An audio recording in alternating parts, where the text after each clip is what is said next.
Hi guys! Ayan, dumating yung in-order sa TikTok. Tingnan natin kung ano ito. So, ayan. Ayan guys! Sealed na sealed. From TikTok daw. Aray ko. Ano kaya ito? Ay! Aray. Opya! Opya! Gigel! Gigel! Yan.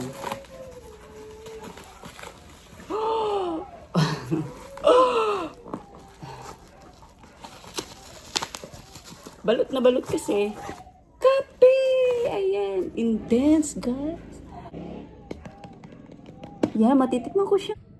Ayan. So, titimplahin ko siya. Tamang-tama. Meron pasalubong sa akin ang aking pamangkin. Tingnan nyo guys. Ha? Pasalubong sa akin pamangkin ko ha. Wait. Tuwan-tuwa ako guys. Pinasalubungan ako nitong hopya, tipas, ayan, ube. Pero siyempre, pinakagusto ko ay itong tipas, hopya, munggo. Yan. Wala kasi yan dito sa Barii, sa Biliran. Mahal kaya yan guys pag binili 5 piso isa. Ito ay isa ay ube. Ayan, meron na ako pang merienda at pang almusal. Ka-partner ay kape. Ayan, oh. Wow! Ang sarap!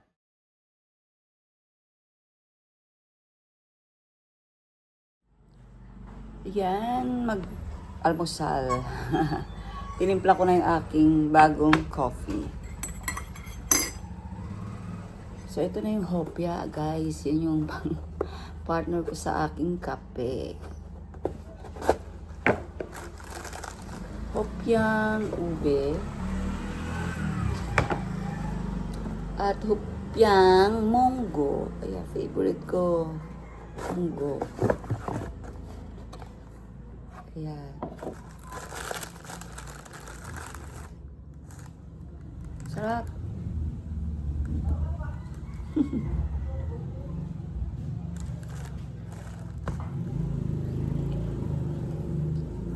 Pinaka-favorite ko guys, yung ano, itong munggo. Nung nag-aaral pa ako, 1 peso lang to. Tapos naging 125, 150. Pero ngayon, 5 piso na isa, ganyan lang kalaki oh. Isa pa nga ano eh, parang mas ano pa, 7 ganun. Nung high school ako kasi ito favorite ko pag recess time. Kayo guys, ano ba ang mga favorite niyo pag recess time? Kinakain niyo? Bukod sa pagkain sa kantin. Yan. Munggo na. Masarap talaga munggo oh. Pagtipas. Ayan. Tipas. Na 5 piso na isa. Panahon talaga nyo guys, no?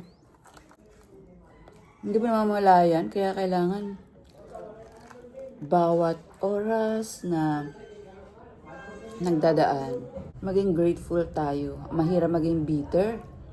Hindi mo may enjoy yung ano, ang buhay na pinagkalob sa atin ng Panginoon. Kasi pag naging bitter tayo, buong araw na yan,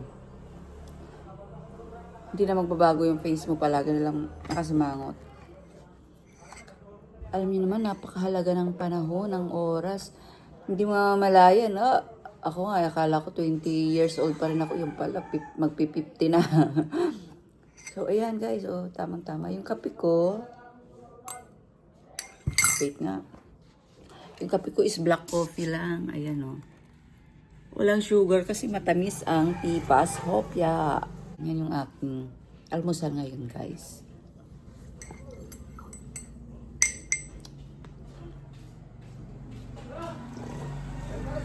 Ang sarap talaga ng Nescafe Gold. Ngayon lang uli ako kasi naubusan ako siguro mga 1 month din akong walang kape. Kasi kapag Nescafe Gold guys, ang aking hindi ko na nilalagyan ng cream or minsan nilalagyan ko rin ng creamer pag na-miss ko yung may lasang creamer.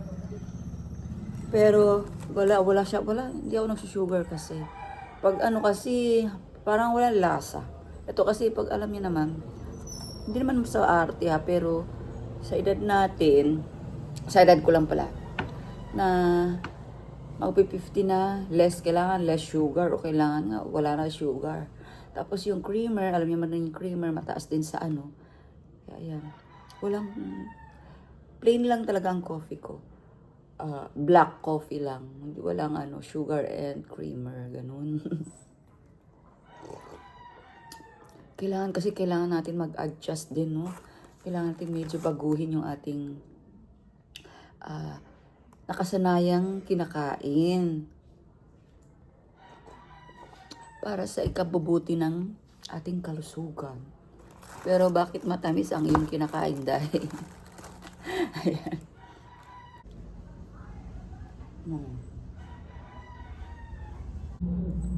Ayan, nakaapat na ako. Dalawa nitong hopya munggo.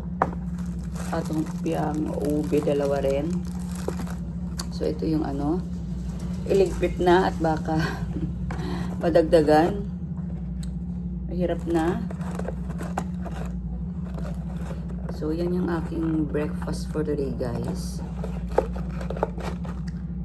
And black coffee. That's all for today's video.